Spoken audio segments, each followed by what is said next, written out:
Na aula de hoje irei falar sobre bactérias. Primeiro eu vou falar sobre filogenia. Aqui está um cladograma. Como ele é feito? Começando pela base, de baixo para cima, ocorre pelo tempo. Origina as espécies durante um tempo e ela começa pela base, aqui por baixo, e depois essa ramificação dá em dois, e depois de tais ramificações origina outras ramificações. Então, essas ramificações chamamos de cladogramas.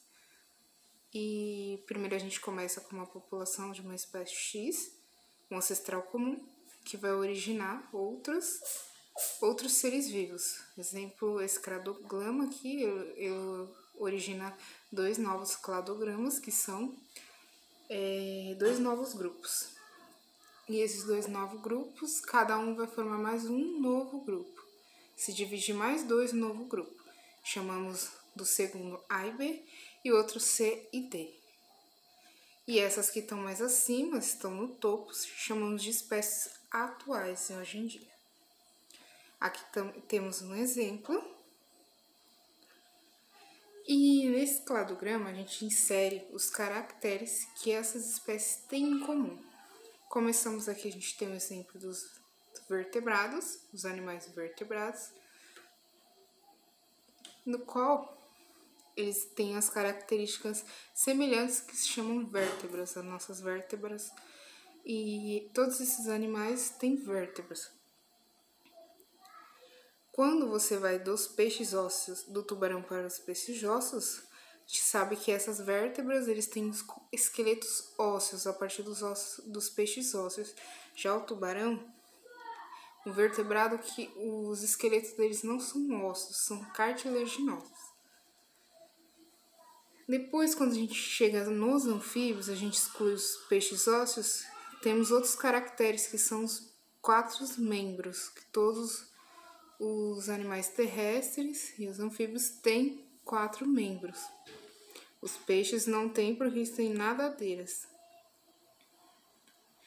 Depois, a gente retirando os anfíbios, chegando nos outros grupos que tem ovo amniótico, no qual esses animais, por exemplo, os pássaros, as aves e os crocodilos, eles têm ovos, eles dão ovos. E na placenta da mãe, dos mamíferos, também ocorre isso, não só nos placentários como nos outros. A gente chama de ovo amniótico, que está presente na reprodução de um novo ser vivo, no qual protege e serve de alimento enquanto esse ser vivo está sendo gerado. Aqui vocês podem ver que esses grupos que têm ovos amnióticos, eles se separam em dois, que são os mamíferos, que tem pelos, mamária, e o outro que tem 2 fenestras pós-orbitais. Fenestras são alguns ossos que estão no crânio desses animais. As aves são próximas, são parecidas com os jacarés, todos os répteis. Já o dos mamíferos são diferentes.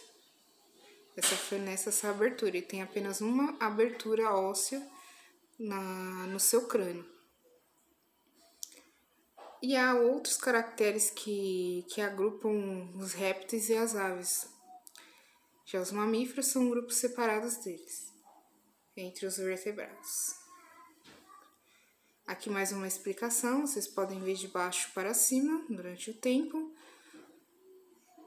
Esse tracinho preto, esse triângulo pretinho, a gente pode, o que ele significa? Representa uma sinapomorfia, vocês não precisam decorar essa informação, que surge do ancestral em questão e é compartilhado entre os descendentes desse ancestral.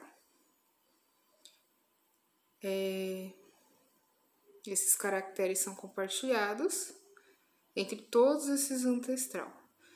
O que muda, esse triângulozinho que está em branco, ele representa uma plesionomorfia no cladograma. Pode ser paralelismo, reversão ou convergência.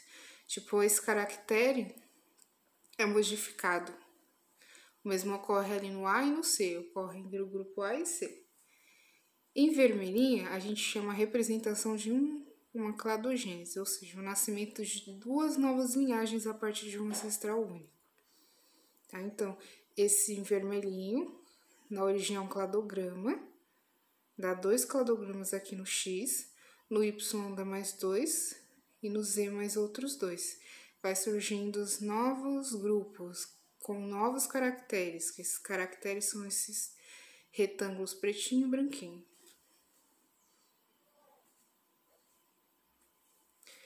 Vamos começar então com o reino Monera, que representamos pelas bactérias e as cianobactérias. O reino Monera, dentro do reino Monera, nós temos os organismos chamados popularmente de bactérias.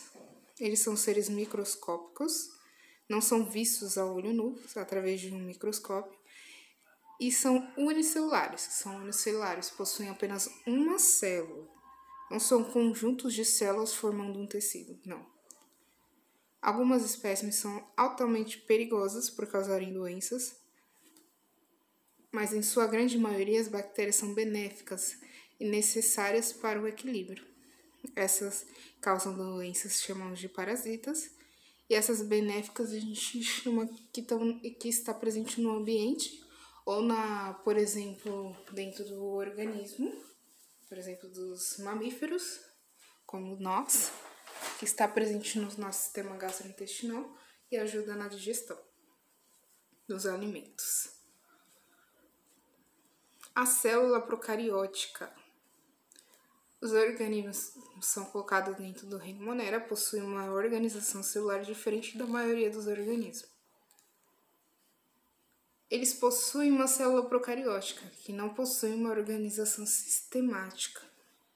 Então, o que quer dizer?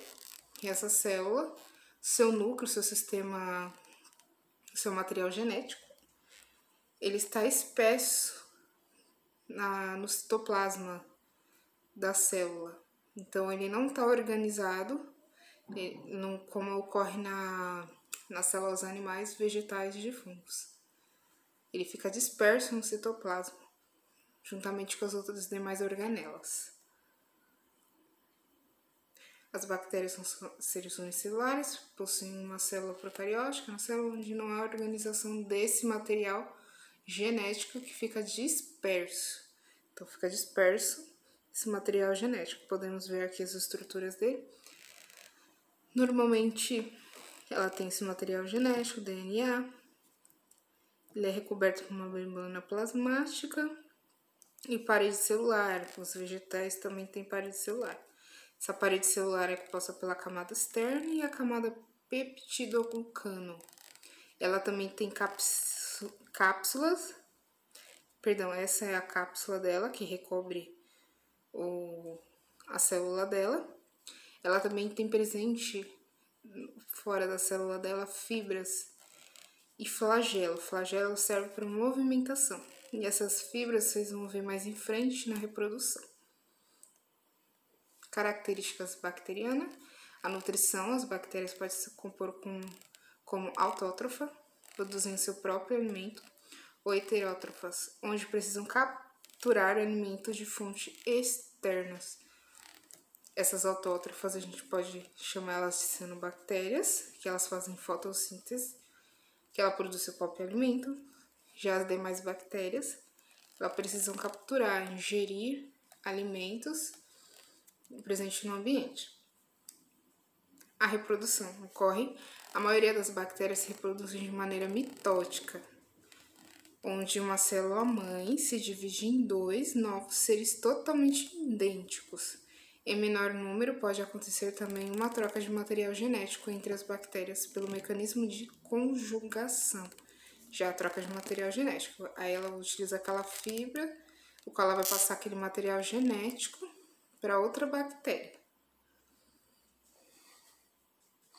Aqui a gente pode conseguir ver direitinho como que são as bactérias, as cianobactérias. Uns exemplos delas aqui, no reino Monera, aqui embaixo. Vocês podem ver os outros reinos. reino animal, fungi, plantae e protista. As estruturas das bactérias, a morfologia delas. Temos coco, diploco, os cocos chamamos de diplococo, streptococo e os bacilos chamamos de streptobacilo e flagelado. Temos também endosporo. Cocos a gente ainda também tem Staphylococcus, Sarcina e Tetrader. Pode ver a estrutura deles. Temos também outros, por exemplo, o Vibrião, o Espirilo e o Espiroqueto. A diferença é que os cocos têm um formato redondo, os bacilos são essa forma de bacilos e os outros são formas de espirais. Aqui temos algumas doenças, algumas bactérias que são parasitárias. Temos Staphylococcus aureus, Streptococcus pyogenes, Streptococcus pneumoniae, que ocasiona em pneumonia, Bacillus cereus, Klebsiella pneumoniae, E. coli e Salmonella, Vibrio cholerae, Bordetella pertussis, Corynebacterium diphtheria, Heliobacter pylori, a Clostridium botulinum, que dá a doença botulismo, Clostridium tetanium, a semelhante, ela dá uma doença de tétano, Neisseria gonorreia, né, uma doença sexualmente transmissível, Treponema pallidum. A reprodução sexual e assexual. Qual é a diferença? A reprodução sexual é quando dois organismos trocam material genético entre os dois organismos da mesma espécie. A reprodução assexuada é quando não há troca de material genético, e assim a duplicação do organismo. Há uma célula-mãe, ocorre a bipartição, no qual origina duas células filhas. Reprodução bacteriana assexuada. A célula se alonga e o DNA é replicado. Que o DNA dele, replicado, a parede celular e a membrana plasmática começam a se desenvolver, começam a tentar separar, dividir no meio. Paredes intermediárias se formam, separando completamente as duas cópias de DNA. As células, então, ao final se separam. Temos a reprodução bacteriana sexuada, no qual temos, por exemplo, não tem masculina ou feminina, que a gente só para vocês poderem identificar, mas isso masculino e feminino a gente só representa mesmo nos animais. A bactéria, ela tem DNA, e ela tem um que é separado, que chamamos de plasmídio. Esse material disperso, ele é passado através de pelos sexuais ou pontos de citoplasmático, aquelas fibrilas, se eu não me engano, e é construída uma ponte entre uma bactéria e a outra. E esse material que chamamos de plasmídio é passado de uma bactéria para outra. Então, é uma troca de material genético.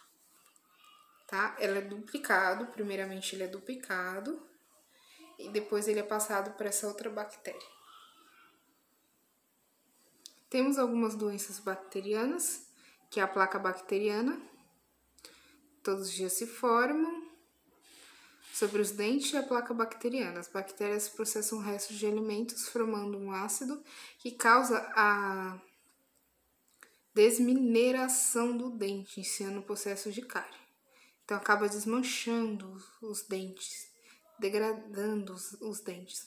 Também há a mancha branca, desmineração também, ocasionada das manchas brancas, e sem brilho do dente. Nesse estágio, a cárie ainda pode ser revertida através da correta escovação um creme dental ou fluoretado.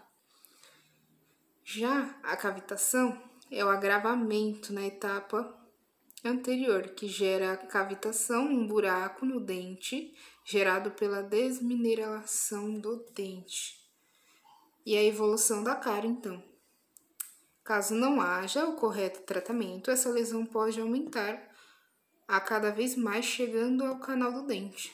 Então, ele leva um processo, ele acaba agredindo o dente, essa cárie acaba entrando dentro do dente, agredindo internamente até chegar no seu sistema nervoso.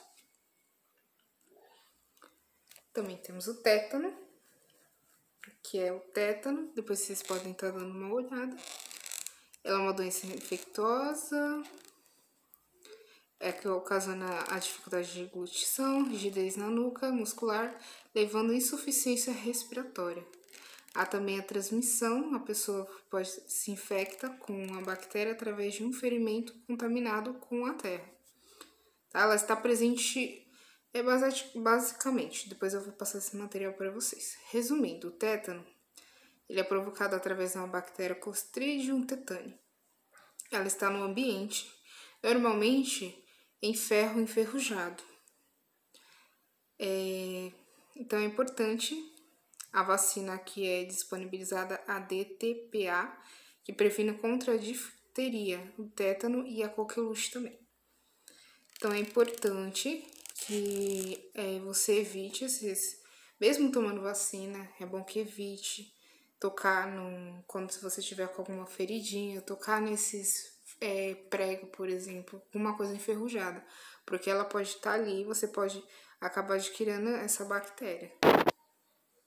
Os sintomas do tétano: espasmos musculares, rigidez no pescoço, tontura, suor excessivo, febre e palpitações. Esses espasmos musculares, vocês podem ver alguns exemplos aqui, que é terrível essa bactéria.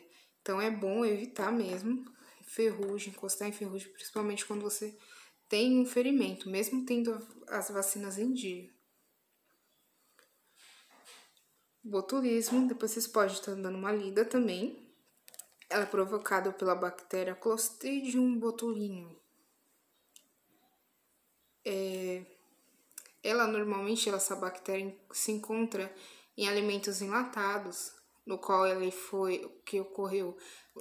teve uma danificação nessa embalagem. Tipo, ela pode estar amassada, ela pode estar meio aberta. Quando você vai consumir, é bom vocês não consumirem quando vocês verem um frasco dessa forma, um enlatado dessa forma, porque pode estar presente essa bactéria, esse Clostridium botulinum.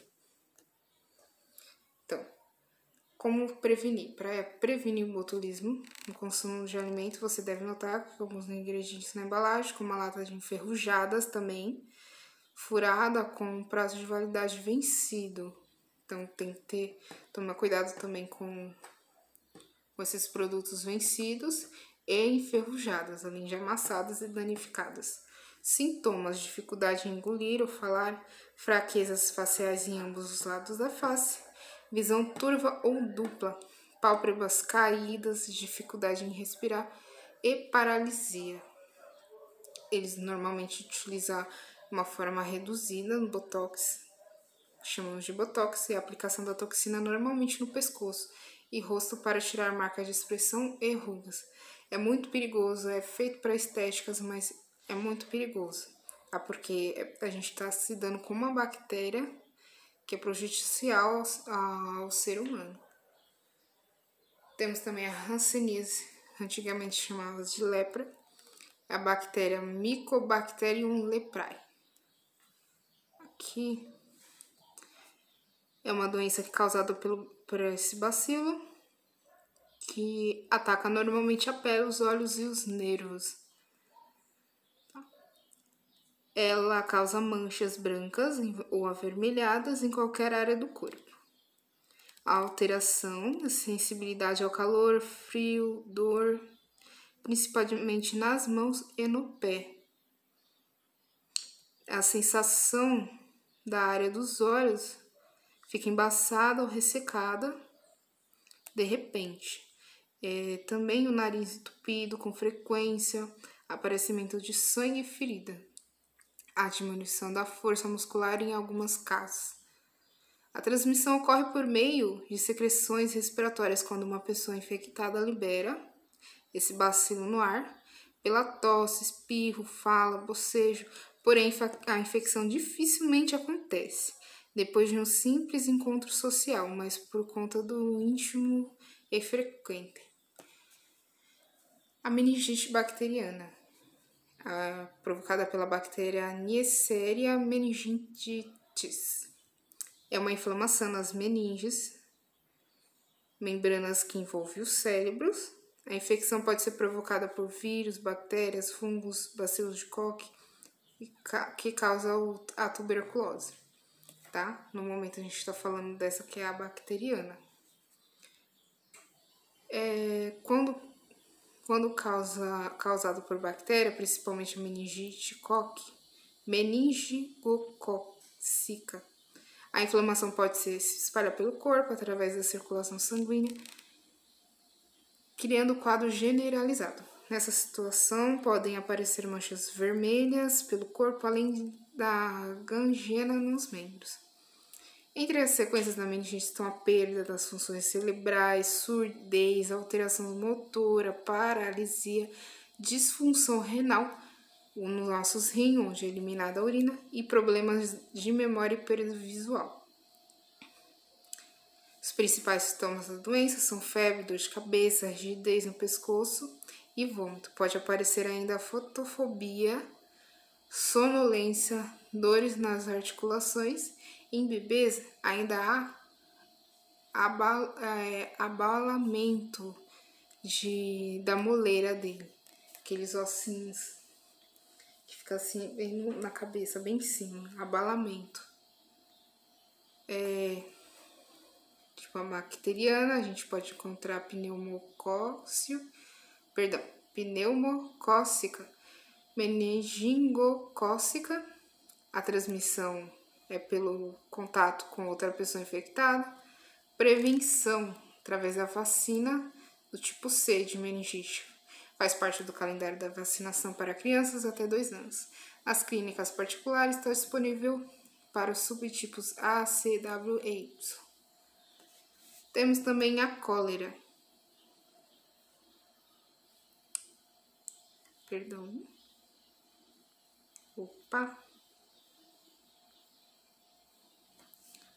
Ela é transmitida, normalmente ela teve um surto na África, na Ásia, aqui no Brasil também.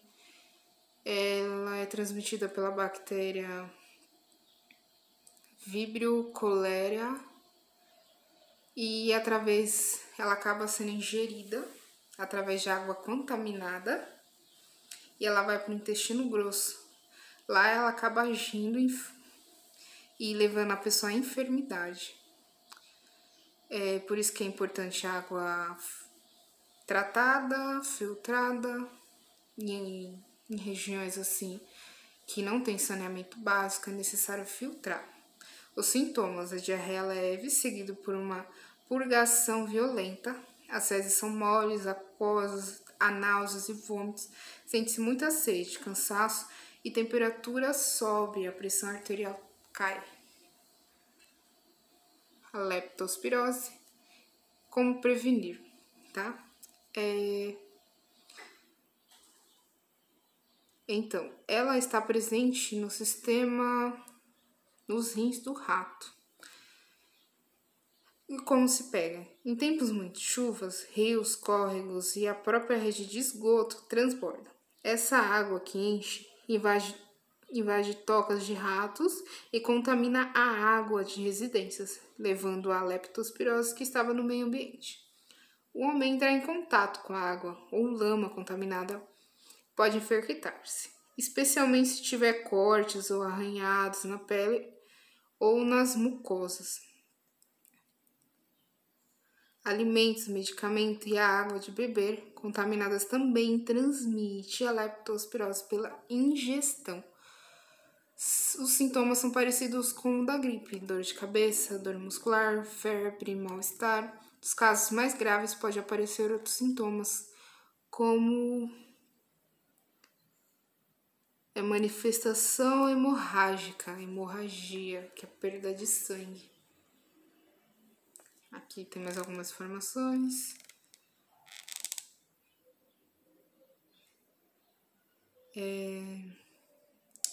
Outros sintomas também pode ocorrer aborto, retenção da placenta, nascimento de animais mortos ou fracos, o leite alaranjado da mãe, a presença de coágulos, prejuízo, a queda de produtividade de leite e carne. Como evitar isso? É fazer exames do rebanho, que ocorrem em animais mesmo, não só em humanos, ocorrem em outros animais, por exemplo, os que a gente se alimenta, os bovinos, fazer exame do rebanho periodicamente, vacinação e tratar os animais doentes.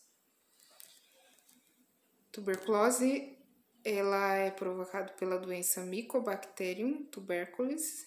A transmissão é através da inoculação de gotículas contaminadas pelo Bacillus de Koch. A tosse, espirro e fala. Doenças elas afetam principalmente os pulmões. Então, o que ocorre?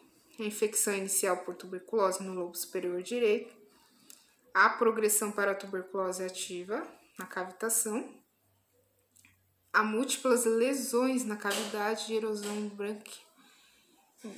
nos brônquios, tá? Acaba danificando o pulmão. Quais são os sintomas? Sintomas da tuberculose: tosse crônica com sangue e muco, suor noturno, fadiga, perdas de apetite, dor no peito, perda de peso e febre. Mitos sobre a tuberculose. Tuberculose tem cura. Tuberculose é transmitida pela saliva e pelo contato com objetos. A vacina BCG impede a contaminação. A principal sintoma da tuberculose é a tosse com sangue. Esses são os mitos. As verdades. O tratamento existe desde a década de 50, tornando-se mais efetivo ao longo das últimas décadas. A transmissão é aérea, principalmente em ambientes mal ventilados e mal iluminados. A BCG protege apenas as crianças das formas mais graves da doença.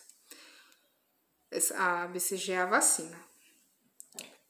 O sangue no escarro surge em fases mais avançadas. As fases mais avançadas da doença.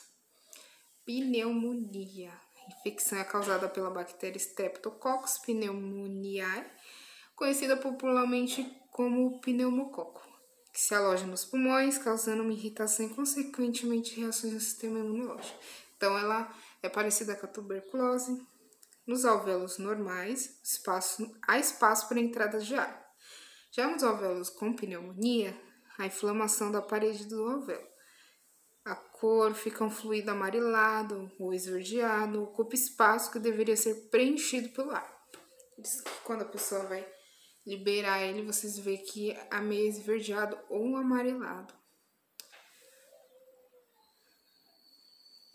Principais sintomas é febre alta, tosse, dor no tórax, alterações de pressão arterial, calafrios, falta de ar, secreção de muco purulento de cor amarelada ou esverdeada, a fraqueza também. Fatores de risco: tabagismo, quem fuma, envelhecimento, quem consome álcool, bebidas alcoólicas, mudanças bruscas de temperatura provoca isso também, ar condicionado e quem tem diabetes. Diagnóstico é feito através de um exame clínico e radiográficos do tórax. O tratamento é feito com antibióticos e o paciente já sente melhora entre 3 ou 4 dias. A internação é necessária quando a pessoa é idosa, tem febre alta ou apresenta alterações clínicas decorrentes da própria doença, como alterações no funcionamento dos rins, onde é liberada a urina, da pressão arterial também, ou dificuldades para respirar. Resistência bacteriana aos antibióticos. Muitas bactérias, algumas são resistentes ao antibiótico. Antibióticos matam tanto as bactérias causadoras de doenças quanto aquelas que combatem possíveis infecções, aquelas simbióticas, aquelas que estão presentes no nosso sistema. Assim, a superbactéria encontra-se em condições favoráveis para se multiplicar. A cada célula que a gente tem, existe cada célula que a gente tem, para cada número de células que a gente tem no nosso corpo, a gente tem 100 bactérias no corpo. Então, por isso que a gente tem umas que combatem possíveis infecções, porque a gente tem bactérias no nosso corpo que são boas, que são simbióticas, que ajudam a gente a viver, tanto na digestão, quanto ajuda a combater algumas infecções. Voltando aqui, assim, a superbactéria encontra-se em condições favoráveis para se multiplicar. Uma bactéria pode transferir seu mecanismo de resistência, aquele material genético, o plasmídio, para outras bactérias, proliferando a resistência. Então, aqui está o plasmídio, aquele material genético que a bactéria pode passar de uma para outra. Por isso, o antibiótico. Como que age um antibiótico? Ele é uma antitoxina que é aplicado na bactéria, em qual as bactérias que não são resistentes, elas morrem. Já as não resistentes, ela deixa aquele material genético no ambiente, no nosso corpo. O que acontece é quando você para de tomar o remédio, você acha que você já tá bem, você não toma no tempo certo que o médico medicou, ou você para de tomar, você não continua o tratamento. A bactéria vai liberar esse plasmídio, esse material genético, vai deixar disponível no seu corpo. Quando as bactérias voltarem a se multiplicar, elas vão acabar aderindo esse material genético nelas, ocasionando em bactérias super resistentes. Por isso que é importante a gente tomar o medicamento no tempo recomendado pelo médico, terminar o tratamento nos dias corretos, não interromper e não perder os horários de tomar o remédio. Vocês podem ver que também há uso de antibióticos de forma excessiva em animais. Aqueles que a gente se alimenta, por exemplo, os bovinos, os suínos, as aves. Os animais recebem os antibióticos e criam resistência às bactérias por causa desse excesso, tá? Então, não só dessa forma da gente tomar antibiótico, mas o que a gente se alimenta também, a gente acaba ingerindo essas bactérias super resistentes. Isso que é muito perigoso. Vocês podem estar dando uma lida depois, que eu vou passar o material para vocês. Temos probióticos e pré-bióticos. Os probióticos são iogurte, leite fermentado. Temos pré-bióticos, que são os vegetais. Esses probióticos, eles melhoram na digestão da lactose. Lembrando, né, só voltando, a gente tem bactérias boas no nosso organismo, principalmente no sistema gastrointestinal. E é importante a gente ingerir probióticos, como iogurte e leite fermentado. Eles melhoram na digestão da lactose, que é um açúcar. Muitos têm alergia, aumenta a absorção dos minerais, como cálcio, ferro, magnésio, além de tratar e prevenir episódios de diarreia, principalmente quando a pessoa está em uso de antibióticos. Os pré-bióticos, os vegetais. Frutas com casca, tá? Talos e com casca também. Melhoram o funcionamento do intestino e diminuem o risco de infecções e absorção de gorduras do intestino, reduzindo então o colesterol ruim. Tá? Que normalmente o colesterol ruim está presente nos derivados na carne, está presente na carne. Vocês podem ver que é necessário se alimentar de probiótico e pré-biótico para ajudar na digestão das bactérias intestinais. As bactérias também estão no meio ambiente, juntamente com fungos e os animais de solo. Aqui a gente tem um pelo de cobra, tatuzinho, tatu-bola, temos minhoca. Humus é a defecação desses animais ou a decomposição das bactérias. Elas decompõem os restos de folhas, restos de animais mortos. Então é importante as bactérias, tanto os fungos quanto as bactérias, para a decomposição, porque sem a decomposição não há liberação de nutrientes para a planta. Sim, nutrientes para as plantas não conseguem produzir o carboidrato, lipídio e proteína para os nossos alimentos. Falando nas cianobactérias ou cianofícias ou algas verdes, esses 3 nomes podem ser para cianobactéria. Ela é uma bactéria que não é heterotrófica, ela é autótrofa, porque ela produz seu próprio alimento, assim como as plantas. Ela, como produz carboidrato, ela é fotossintetizante, ela libera oxigênio. Ela absorve o CO2 do ambiente e libera oxigênio. Então, há 4.005,5 milhões de anos atrás, surgiu essas cianobactérias. Na primeira atmosfera só era presente o CO2, o metano, o nitrogênio, como se fala, nitrogênio, depois eu verifico isso. Só era presente esses poluentes no meio ambiente, que interagem com os raios infravermelhos do Sol, aquecendo o ambiente. Quando surgiu essas cianobactérias, a aparição delas, ela começou a capturar esse carbono presente na atmosfera. Com isso, houve uma grande oxigenação, importante para surgir os demais seres vivos que necessitam de oxigênio, como nós, mas também a Terra transformou em grande bola de neve.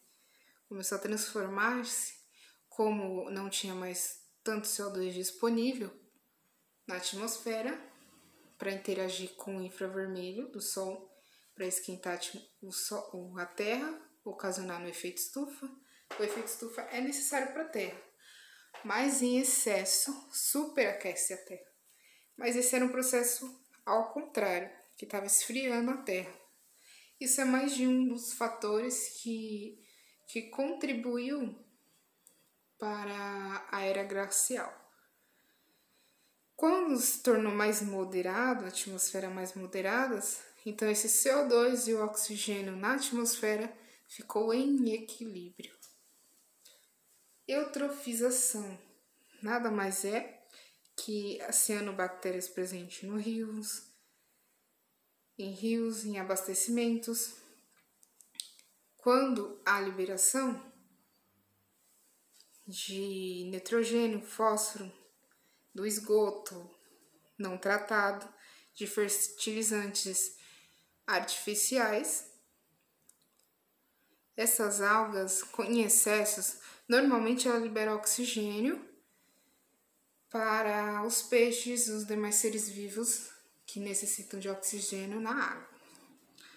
Quando está em excesso esse nitrogênio e fósforo por causa dos fertilizantes e do esgoto não tratado, liberado na água, tanto no mar como nos rios, essas algas acabam realizando mais respiração do que fotossíntese. Então ela começa a se reproduzir mais e a cada vez mais, tendo uma superpopulação dessas algas. Então, vocês veem nessa imagem aqui, tornou o rio um abastecimento todo verde. Ela acabou liberando também umas cianotoxinas, que é prejudicial para os seres vivos, e o aumento da respiração celular dela, ultrapassando a fotossíntese, trouxe a consequência de diminuição do oxigênio, que levou então à mortandade de peixes, que vocês podem ver na imagem. Consumo excessivo de oxigênio pelas algas precisa de um equilíbrio, porque ela precisa tanto capturar CO2 como liberar oxigênio mas elas usam também o oxigênio porque elas precisam também respirar para preparar alimento para elas, não só para demais cadeias alimentares. Então, pessoal, é isso sobre bactérias. Qualquer dúvida, vocês podem falar comigo. Até mais.